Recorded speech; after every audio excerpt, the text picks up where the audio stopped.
ఇలా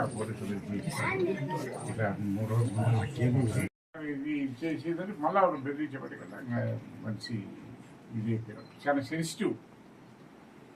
ఏ పొద్దు జైలు ముఖం చూడపాం ఏదో ఈ పూలతో పెట్టుకొని ఆ రోడ్డు మీద అప్పుకుంటా పాపం ఏదో చేస్తున్నారు ఈసారి పిల్లలు. నేను వచ్చాను యశ్వ గారు కూడా కలిసాము. ఆయన ప్రైవేట్ కంప్లైంట్ ఇచ్చింది ఒకటి.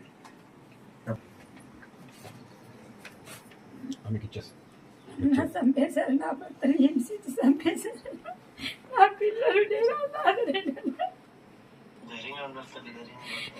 ఎంత సార్ నేను బతకలేను. ఎంత బతకాల నా పిల్లలు నా భర్త ఆదరణ నేను సార్. నాకు ఏ బతకాలన్నా నేను ఏం చేస్తే నువ్వే చేయాలన్నా. లాస్ట్కి ఏం చేయలేదు పరిస్థితి. నేను మండే తాగాలని గుడ్డి చేయలేదు. నాకు ఏం చేయలేదన్నా. నువ్వే కాపాడాలన్నా.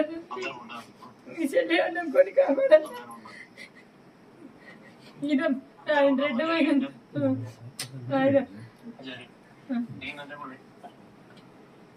హలో సార్ నేను మా బావ చనిపోయింది. నమస్తే అన్న, నేను రెడ్డి వెంకటపడినా అన్న.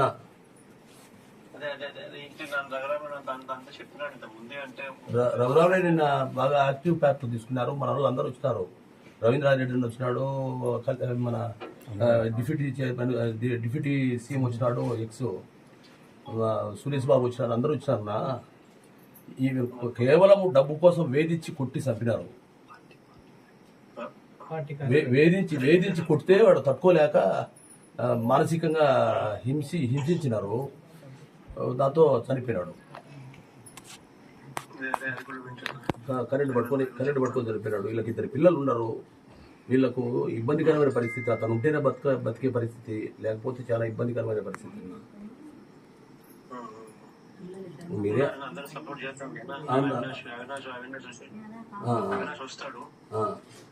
అవినాష్ చెప్తాను వచ్చి అవినాష్ దగ్గర నుంచి సాయం చేసి పడిపోతాడు. రఘురామడే ఉన్నాడు. సాయం కూడా చేస్తాడు.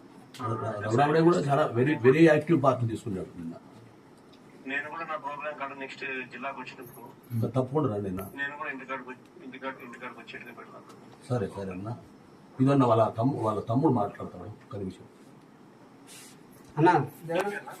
సురేంద్రారెడ్డి అన్న. హలో అన్నా, ఏమంటే అదే మనం వైసీపీ అనే దురుద్దేశంతో ఏమైందంటే కేసు ఉద్దేశపూర్వకంగా యాక్చువల్ 9 మంది మీద పెట్టి మళ్ళీ పంపించిన తర్వాత ఈయన సపరేట్ గా వైసీపీ కార్యకర్త కదా పక్క పిలిచి కొట్టారు సార్ దారుణంగా. వీళ్ళు రోడ్డు మీద యాక్చువల్గా పిలిపించి నువ్వు డబుల్ డిమాండ్ చేశారు. డబుల్ డిమాండ్ నేను ఎందుకు తప్పు చేయలేదు కదా, నేను ఎందుకు కట్టాలన్నాడు.